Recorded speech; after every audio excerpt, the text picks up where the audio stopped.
Shalom, selamat malam Pak Pendeta. Ini dengan Yam Presiando, mahasiswa Papua yang kuliah di kota Ternate, Provinsi Maluku Utara. Saya melarang pacar saya untuk tidak memakai lipstik, rambut palsu, rambut pirang, dan baju atau celana ketat, serta baju kemeja yang semacam kaos atau singlet. Pertanyaannya, apakah hal itu saya yang menjadi dosa?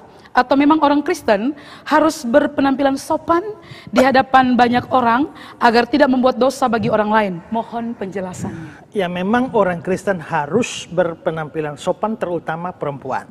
Ya, kenapa perempuan itu harus berpenampilan sopan? Ya, karena ada ayat seperti Matius 5 ayat 28. Ya. Tetapi aku berkata kepadamu, setiap orang yang memandang perempuan serta mengingininya sudah berzina dengan dia dalam hatinya. Memandang perempuan dan menginginkan sudah berzina dalam hati. Ini bukan berarti hanya lihat begini lalu suka sudah berzina. Ini berarti kita tidak pacaran lagi, ya kan? Tapi maksudnya di sini, melihat di sini, kalau dalam terjemahan lama bunyinya begini. Barang siapa melihat seorang perempuan dan bergerak syahwatnya. Lalu terjemahan Indonesia sehari-hari bilang barang siapa melihat seorang perempuan dengan nafsu birahi, sesungguhnya dia sudah berzina dalam hati. Jadi maksudnya adalah kalau ada seorang laki-laki melihat seorang perempuan, lalu mulai muncul nafsu seks di dalam pikirannya gara-gara lihat penampilan itu, maka dia sudah berzina dalam hati. Nah, itu berarti bahwa laki-lakinya bisa jatuh dalam perzinahan dalam hati, tapi pemicunya adalah perempuan yang memakai pakaian yang tidak sopan. Apalagi kalau ke gereja, ya. Nah, kadang-kadang ada yang ke gereja pakai tali satu.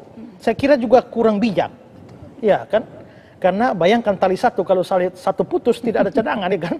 Nah, kalau ada tali dua atau tali tiga kan bisa satu putus masih ada cadangan. Tapi kalau tali satu putus, silakanlah kita ya.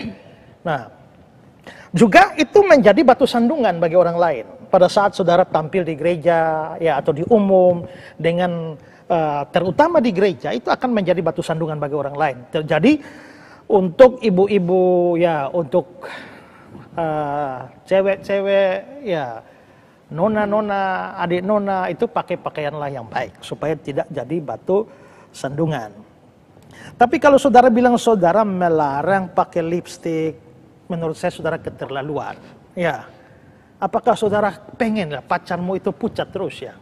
Ya, biarlah, berdandan itu tidak salah. Ya, berdandan itu tidak salah.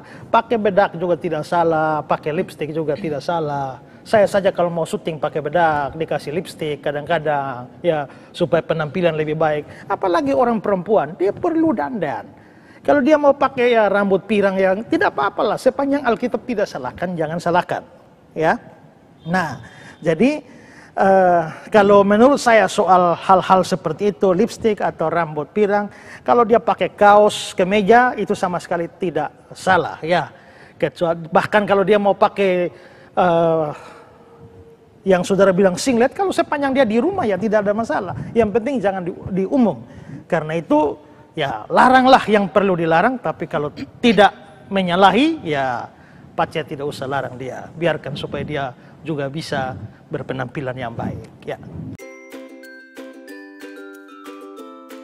Yayasan Karya Bakti Esra Soru atau disingkat KABES hadir sebagai wadah untuk memberitakan Injil dan melayani secara holistik.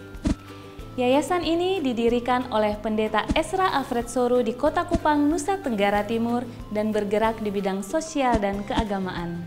Yayasan ini memiliki visi menjadi lembaga yang mempunyai andil dalam membentuk kekristenan yang gigih dalam memberitakan Injil serta setia kepada ajaran yang alkitabiah dan melayani secara holistik. Dan misi dari yayasan ini yaitu melakukan pemberitaan Injil dan penyebaran ajaran yang alkitabiah secara langsung maupun melalui berbagai media, juga mempersiapkan dan mengutus misionaris-misionaris lokal ke berbagai wilayah, terutama ke pelosok-pelosok, serta mengadakan seminar-seminar atau pelatihan-pelatihan doktrinal, dan melakukan aksi-aksi sosial yang mengarah kepada pelayanan Kristiani yang bersifat holistik. Berikut serangkaian kegiatan yang telah dilaksanakan oleh Yayasan Karya Bakti Esra Soru. Bagi saudara dimanapun berada yang rindu untuk mendukung pelayanan kami, khususnya melalui dukungan dana, maka saudara dapat menyalurkannya ke nomor rekening yang tersedia. Untuk informasi selengkapnya dapat menghubungi Sekretariat Yayasan Karya Bakti Esra Soru melalui nomor berikut ini. Mari beritakan Injil dan melayani sesama dengan kasih bersama Yayasan Karya Bakti Esra Soru. Tuhan Yesus memberkati.